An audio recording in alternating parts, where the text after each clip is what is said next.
মানুষের সবচেয়ে বড় সম্পদ জ্ঞান।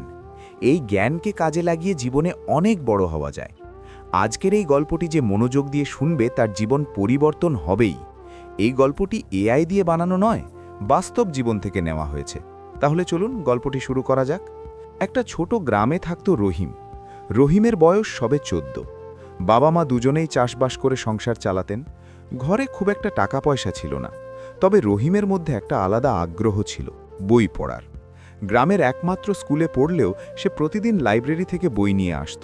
পুরনো ছেঁড়া বই হলেও তার কাছে সেগুলো সোনার খনি। গ্রামের অনেকেই তাকে দেখে হাসত। এত বই পড়ে কি হবে রে?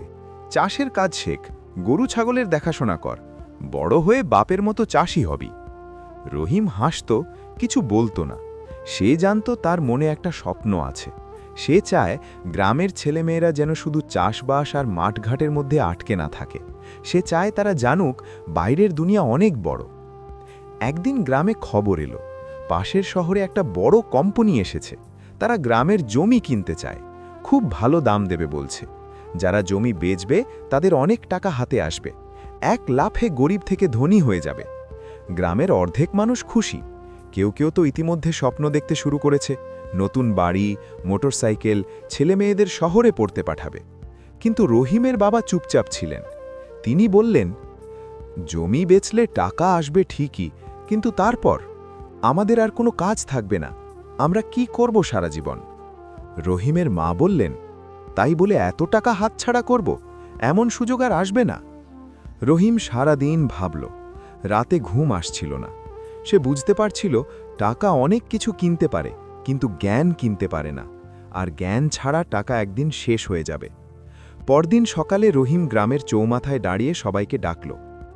আমি একটা কথা বলতে চাই, সবাই শুনুন। সবাই অবাক, এই ছোট ছেলেটা কি বলবে?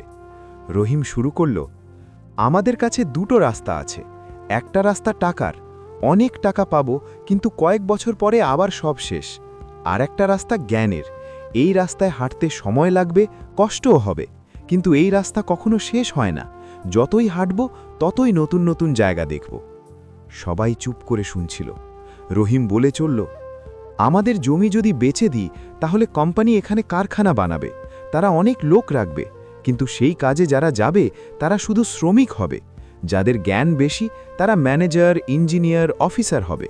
আর আমরা যারা পড়াশোনা ছেড়ে দিয়েছি তারা চিরকাল শ্রমিকই থাকব। গ্রামের মাতব্বর আব্দুল চাচা বললেন, তুই কি বলতে চাস রে? রহিম গভীর শ্বাস নিয়ে বলল, আমি চাই আমরা জমি না বেচি। আমি চাই আমরা সবাই মিলে একটা ছোট কারিগরি স্কুল খুলি। আমাদের গ্রামের ছেলেমেয়েরা যেন বিনা পয়সায় ইলেকট্রিক, মেকানিক, কম্পিউটার, মোবাইল মেরামত শিখতে পারে, যেন আমরা নিজেরাই নিজেদের কাজ তৈরি করতে পারি। সবাই প্রথমে চুপ, তারপর কয়েকজন হাসল। এত বড় কথা, কোথা থেকে টাকা আসবে? শিক্ষক কোথায় পাবি? রহিম বলল, প্রথমে আমি পড়াবো, আমি যা জানি তা শেখাবো। তারপর শহর থেকে যারা পড়ে এসেছে তাদের ডাকব। আমরা সবাই মিলে চাঁদা তুলব। প্রত্যেক পরিবার মাসে মাত্র 50 টাকা দিলেও অনেক হবে। আর যারা পারবে না তারা শ্রম দিয়ে সাহায্য করবে। আস্তে আস্তে কথাটা গ্রামে ছড়িয়ে পড়ল। অনেকে প্রথমে হাসল, পরে ভাবল। কয়েকজন বলল, চল একবার চেষ্টা করে দেখি। প্রথম মাসে মাত্র 18 জন ছেলে মেয়ে এলো। রহিম প্রতিদিন সন্ধ্যায় 2 ঘন্টা করে পড়াতো। সে শুধু বইয়ের জ্ঞানই দিত না, জীবনের ছোট ছোট কথাও শেখাতো।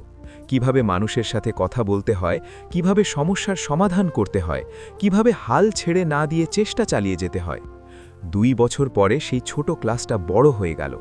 গ্রামের বাইরে থেকেও ছেলেমেয়েরা আসতে শুরু করল। শহরের কয়েকজন যুবক স্বেচ্ছাসেবক হয়ে পড়াতে এলো।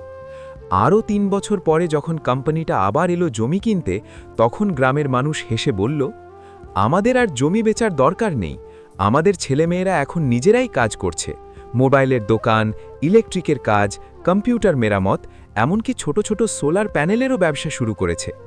আমরা এখন শ্রমিক নই, আমরা নিজেরাই ব্যবসায়ী। রহিম ততদিনে কলেজে ভর্তি হয়েছে। সে এখন ইঞ্জিনিয়ারিং পড়ছে, কিন্তু প্রতি মাসে একবার গ্রামে ফিরে আসে। নতুন কি শিখেছে সেটা ছেলেমেয়েদের শেখায়। একদিন বৃদ্ধ আব্দুল চাচা রহিমকে ডেকে বললেন, তুই ঠিকই বলেছিলি রে, টাকা এলে যায়, কিন্তু জ্ঞান থেকে যায়। আর যার জ্ঞান আছে তার কাছে টাকা নিজেই চলে আসে। রহিম হেসে বলল, চাচা, জ্ঞান হলো সেই আলো যেটা একবার জ্বলে উঠলে আর কখনো নেভে না। আমরা সেই আলো জ্বালিয়েছি, এখন এই আলো আমাদের গ্রামের সবার মধ্যে ছড়িয়ে পড়ুক। গল্পের শেষে গ্রামটা আর আগের গ্রাম ছিল না। সেখানে এখন অনেক ছোট ছোট কারখানা, দোকান, কম্পিউটার সেন্টার। আর সবচেয়ে বড় কথা, সেখানকার প্রতিটি ছেলেমেয়ে জানে যে মানুষের সবচেয়ে বড় সম্পদ টাকা নয়, জমি নয়, বাড়ি নয়, সবচেয়ে বড় সম্পদ হলো জ্ঞান। আর সেই জ্ঞানের আলো জ্বালিয়েছিল একটা 14 বছরের ছেলে, যার নাম ছিল রহিম।